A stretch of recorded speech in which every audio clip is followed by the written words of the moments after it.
Hello, welcome to a reading from the Bible of Exodus, chapter 10.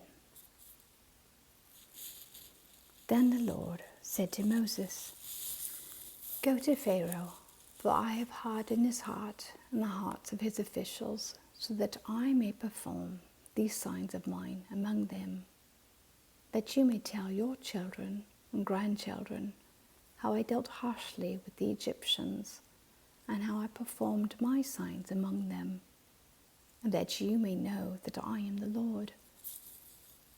So Moses and Aaron went to Pharaoh and said to him, "This is what the Lord, the God of the Hebrews, says. How long will you refuse to humble yourself before me? Let my people go, so that they may worship me. If you refuse to let them go, I will bring locusts into your country tomorrow. They will cover the face of the ground so that it cannot be seen. They will devour what little you have left after the hail, including every tree that is growing in your fields. They will fill your houses and those of all your officials and all the Egyptians, something neither your parents nor your ancestors have ever seen, from the day they settled in this land till now." Then Moses turned and left Pharaoh. Pharaoh's officials said to him, "How long will this man be a snare to us? Let the people go, so that they may worship the Lord their God. Do you not yet realize that Egypt is ruined?" Then Moses and Aaron were brought back to Pharaoh. "Go worship the Lord your God," he said, "but tell me who will be going."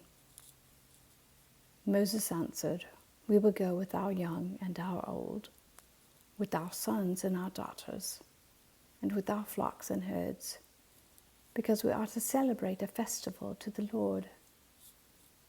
Pharaoh said, "The Lord be with you. If I let you go, along with your women and children, clearly you are bent on evil. No, have only the men go and worship the Lord, since that's what you've been asking for." Then Moses and Aaron were driven out of Pharaoh's presence.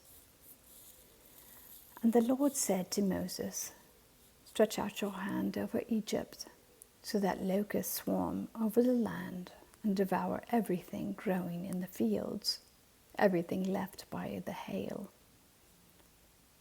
So Moses stretched out his staff over Egypt, and the Lord made an east wind blow across the land, all that day and all that night. By morning the wind had brought the locusts. They invaded all Egypt and settled down in every area of the country in great numbers. Never before had there been such a plague of locusts, nor will there ever be again. They covered all the ground until it was black. They devoured all that was left after the hail, everything growing in the fields and the fruit on the trees. Nothing green remained on tree or plant in all the land of Egypt. Pharaoh quickly summoned Moses and Aaron and said, "I have sinned against the Lord your God and against you.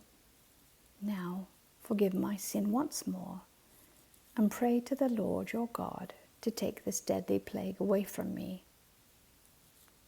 Moses then left Pharaoh and prayed to the Lord.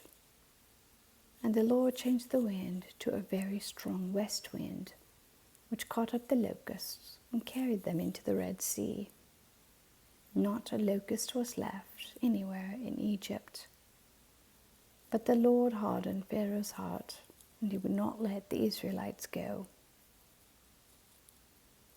Then the Lord said to Moses, "Stretch out your hand toward the sky, so that darkness spreads over Egypt, darkness that can be felt." So Moses stretched out his hand toward the sky, and total darkness covered all Egypt for 3 days. No one could see anyone else or move about for 3 days. Yet all the Israelites had light in the places where they lived. Then Pharaoh summoned Moses and said, "Go, worship the Lord. Even your women and children may go with you. Only leave your flocks and herds behind." But Moses said, "You must allow us to have sacrifices and burnt offerings to present to the Lord our God. Our livestock too must go with us. Not a hoof is to be left behind. We have to use some of them in worshiping the Lord our God. And until we get there, we will not know what we are to use to worship the Lord." But the Lord hardened Pharaoh's heart, and he was not willing to let them go. Pharaoh said to Moses, "Get out of my sight. Make sure you do not appear before me again.